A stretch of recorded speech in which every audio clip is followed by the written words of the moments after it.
হওয়ার একটা যে ইচ্ছা, এই আর্মি হওয়ার ইচ্ছাটা তোমার প্রথম কখন শুরু হয়? না, আর্মি মানে ছোটোর থেকেই একটা স্বপ্ন। মানে আমি বরাবরই সেই ছোটোবেলায় আর কি ইউটিউবে বা আরও তখন ইয়েতে গাড়ি ফাড়ি গেলে বা আমাদের বাড়িতে একটা জামাইবাবু আছে, তিনি আর্মিতে কাজ করতেন, অনেক বন্ধুরাও করতো। তখন আমি এই আর্মির প্রতি যে আকৃষ্টটা আসে আমার কলেজের পর থেকে, যে বর্দি পড়ার একটা যে স্বপ্ন, শুধু যে মাত্র যে আর্মি তা নয়, আমার একটা ইচ্ছে ছিল যে কোনো একটা বর্দি আমি গায়ে পড়তে চাই, মানে যাতে করে আমি সেটা পরে সার্ভ করতে পারি দেশের জন্য আর কি। এখন দাদু ঠাকুমা বর্তমানে, তারপর আমার মা বাবা, আমার বোন আছে নিজের। আচ্ছা, বোন কি এই লাইনে আছে? বোন এখন কন্টিনিউ করছে গ্র্যাজুয়েশনের, ও 3rd ইয়ার চলছে গ্র্যাজুয়েশনে। তারপর মোটামুটি আমার যে নোটস আছে আমি দিয়ে দিই ওকে। আচ্ছা, বোন তোমাকে দেখে কি ইন্সপায়ার হচ্ছে যে এই লাইনে আসবো? ইন্সপায়ার হয়তো এই লাইনে আসবে না, কিন্তু আমি ওকে বারবার বোঝাই যে রেলওয়ের যে পরীক্ষাগুলো হয়, তারপর পুলিশের গুলো হয়, এগুলো ট্রাই কর, এগুলো দেখ। হ্যাঁ, এবারে একটু মানে ও সিরিয়াস হয়েছে। বলো যে তুমি আমাদের কোচিং এ কত সালে ভর্তি হয়েছিলে জানো?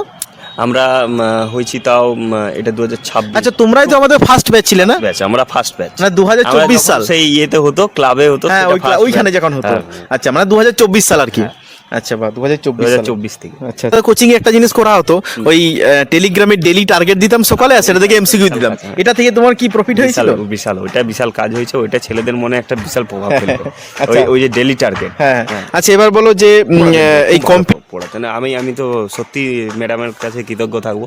ভূগোলটা এত ভালো করে বোঝাতেন না, মানে কি বলবো, ওই যে নদী কোন দিকে গেছে, কোনটা মিলেছে, কোনটা প্রয়াগ সৃষ্টি হয়েছে, কি প্রয়াগ, নন্দ প্রয়াগ, এই প্রয়াগ সেই প্রয়াগ, হ্যাঁ খুব ভালো করে পড়াতেন। এখনো মাথায় সেগুলো ঘুরে বেড়ায়। হ্যাঁ, আর ম্যাডামের পড়ানোর টেকনিকটা আলাদা, নিজের মতো, সেই দিদির মতো আর কি। না বুঝতে পারলে দিদি এইটা বলে দাও, হ্যাঁ এইটা ওইটা বলে দিতে খুব ভালো হতো। আচ্ছা, বাহ, খুব ভালো।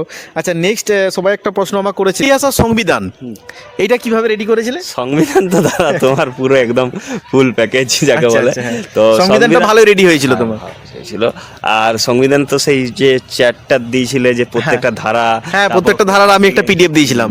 তারপর যে কোথা থেকে কি নেওয়া হয়েছে, হ্যাঁ সেগুলো, ইতিহাসটাও তোমার ঠিকঠাক, হ্যাঁ সেইগুলো ইতিহাসটাও ঠিকঠাক ওইখান থেকে হয়ে গেছিল। সেখান থেকে আবার সেই যুগগুলো বিভিন্ন, সেগুলো একটা বিশাল নোটস আছে খাতাতেই।